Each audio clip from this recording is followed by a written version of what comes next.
is, from exercise 22.1, we have completed question number 11. Look at question number 12. It says, a bag contains 8 red marbles, 10 blue marbles. A marble is drawn at random. What is the probability of getting a red marble? A bag contains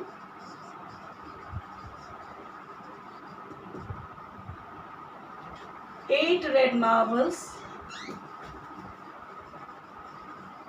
and 10 blue marbles.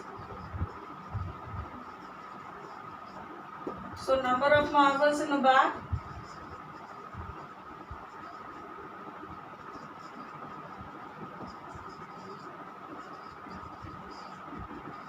8 plus 10, 18. So therefore, probability of getting a red marble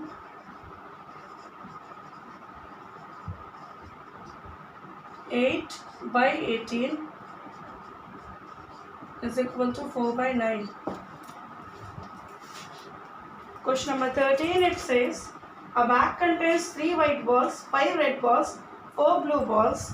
A ball is drawn at random from the bag. What is the probability that the ball draw is a given time?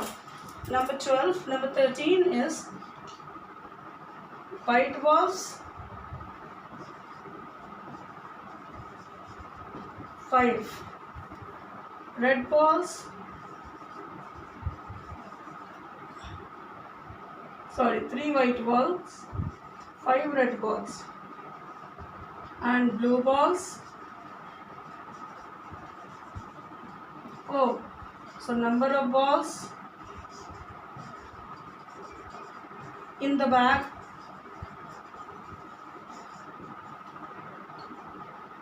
5, 4, 9 and 3, 12. Now first they have asked probability of getting blue.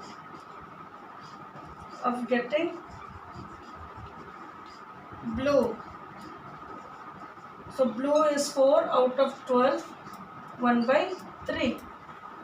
Is it? Then they have asked probability of getting white. Number 2.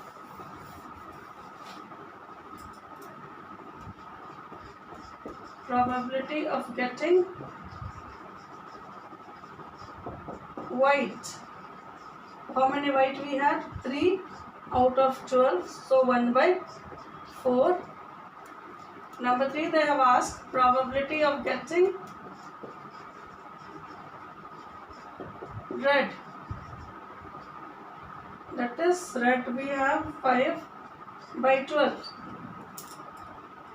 Now not white. How many are not white? Of getting not white. So leaving the ball, white ball, this 9 balls are not white. So that would be 9 by 12. 3 by 4. Only 3 balls are white. So how many are not white? Out of 12, 9 are not white. So that will be 3 by 4. Okay. Now the next question, it says 2 coins are tossed simultaneously.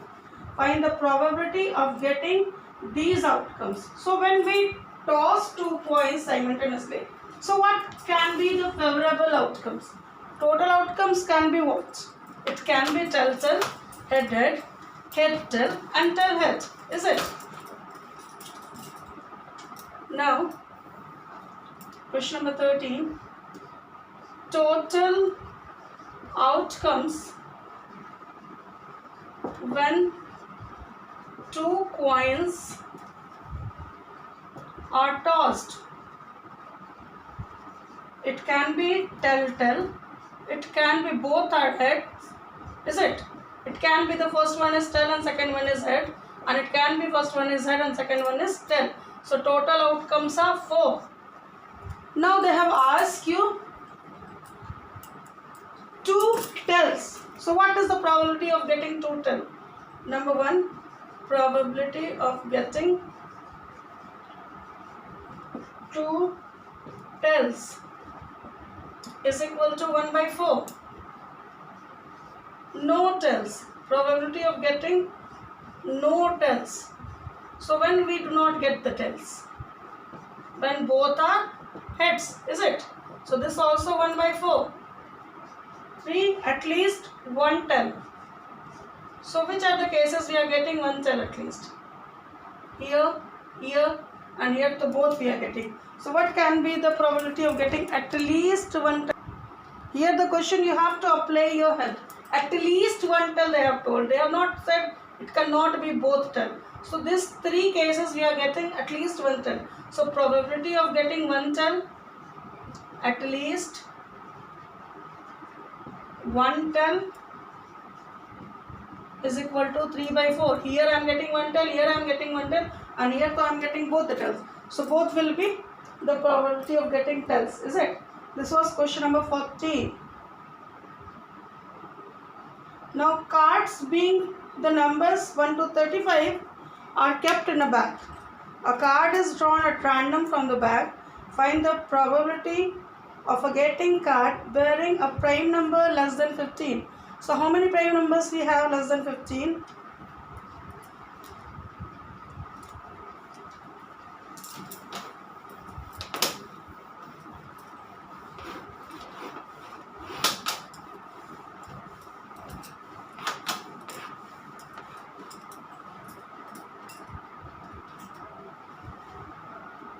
Question number 15. Cards bearing the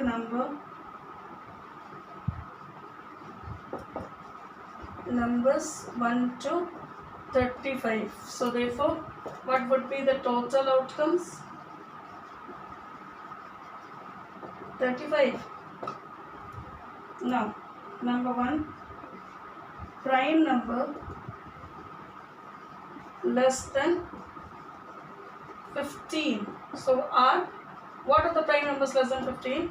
2, 3, 5, 7, 11, 13. 3, 3, 6. So that's what will be probability of getting prime numbers. This is favorable outcomes. Less than 15 would be 6 by 35. Number 2, a number divisible by 3 and 5. So what would be the favorable outcomes? Divisible by 3 and 5. So what are the numbers divisible by 3 and 5? 3 and 5 both. So this will be 15 and 30. Because the numbers should be end with 5 and sum should divisible by 3. So 3 and 5 favorable outcomes will be 15 and 30. So probability of getting number divisible by 3 and 5 is equal to 2 by 35. So with this we have completed question number 15. Question number 16 is a homework. I am not going to do. If there is a doubt, you can ask me in live class. Tomorrow we are supposed to have, day after tomorrow. So you can ask me, okay? Till then keep practicing. Thank you dears. If there is a doubt, you can ask. Thank you.